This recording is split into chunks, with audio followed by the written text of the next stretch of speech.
Next question.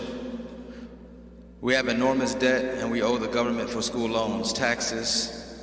Does this sort of debt prevent us from dying as shuhada?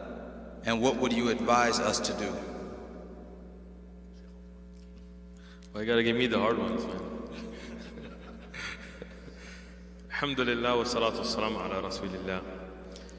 Regarding debt, first thing, we as Muslims should always try to stay out of debt.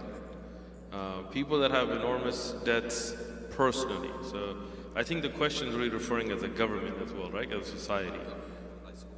Right. So school loans, for example, they're not halal because most school loans are going to be riba based. They're going to have an interest rate on it. So as Muslims, we should not do that. Taxes should not put you in debt, meaning you pay your taxes and move forward. If you owe back taxes, you're doing something wrong again.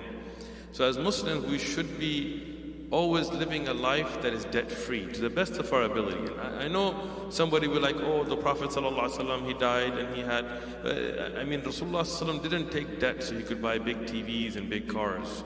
Rasulullah ﷺ used to give his money away, and he used to give so much away fi sabilillah, and in the path of Allah and for sadaqah and things like this, that this was his zuhud. But we today take debts because we spend more than we should.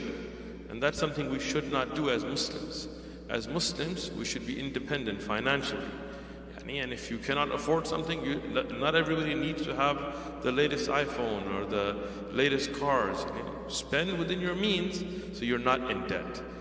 If you spend outside your means and you are in debt and you die in that state, then your relatives should pay that debt for you. Like many people ask, what can we do for our dead relatives?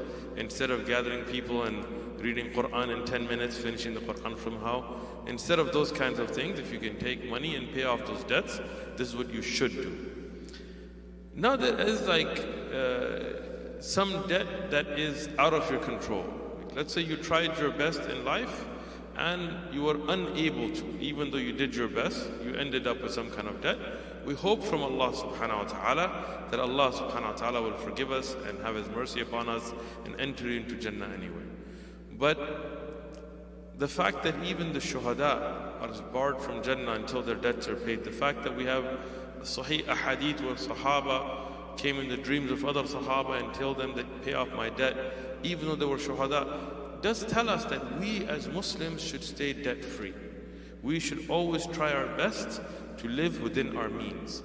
So we don't end up in a situation where we could have been debt-free and we weren't, and then on the Day of Judgment, our good deeds are being given to people in lieu of what we owed them from their huquq. May Allah subhanahu wa ta'ala protect us. Think we follow up? We're doing follow-ups, sir? Wa alaikum assalam.